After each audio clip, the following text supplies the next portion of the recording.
17 বছর মজলুম থাকার পরে 17 মাসে কিভাবে জালিম হয়ে ওঠা যায় আমরা কম বেশি সবাই দেখছি। ঢাকা বিশ্ববিদ্যালয়ের রাকসু নির্বাচন তাকায় দেখে মানুষ কইলাম জবাব দেওয়া আরম্ভ করছে।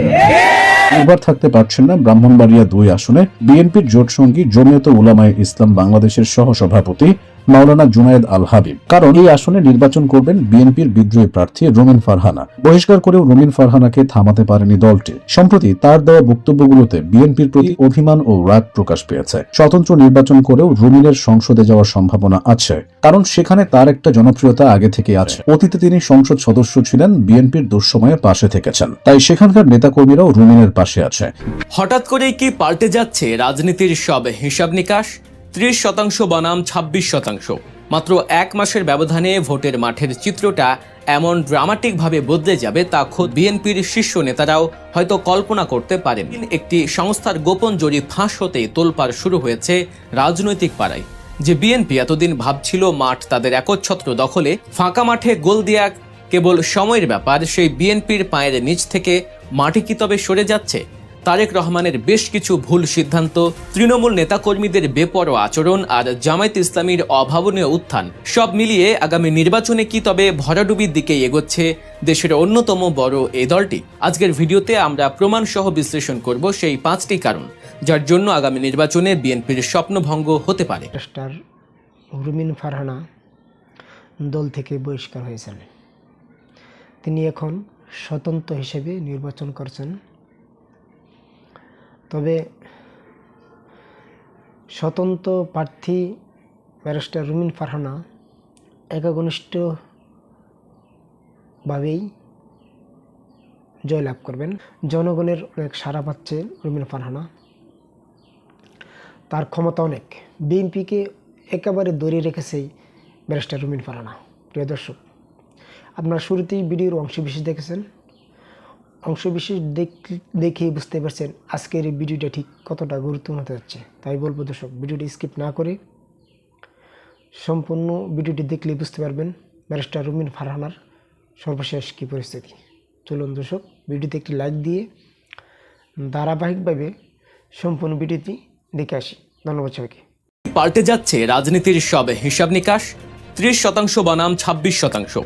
মাত্র 1 মাসের ব্যবধানে ভোটের মাঠের চিত্রটা এমন ড্রামাটিকভাবে বদলে যাবে তা খোদ বিএনপির শীর্ষ নেতারাও হয়তো কল্পনা করতে পারেননি। মার্কিন একটি সংস্থার গোপন জরিপ ফাঁস হতেই তোলপাড় শুরু হয়েছে রাজনৈতিক পাড়ায়।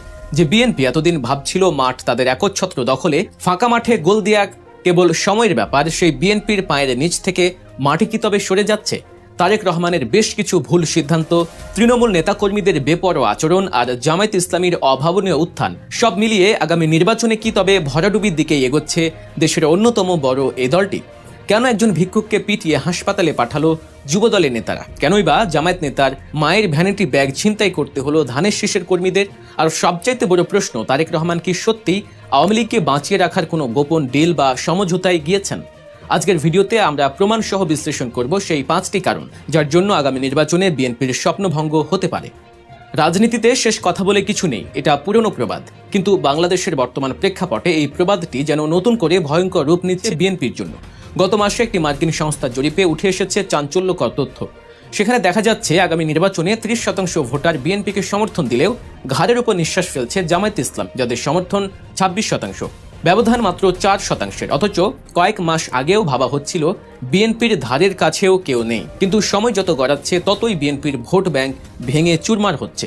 এই পতনের পেছনে সুনির্দিষ্ট কিছু কারণ উঠে এসেছে যা এড়িয়ে যাওয়ার কোনো উপায় নেই। প্রথম এবং সবচাইতে বিতর্কিত কারণটি হলো তারেক রহমানের আওয়ামী প্রীতি বা সফট কর্নার।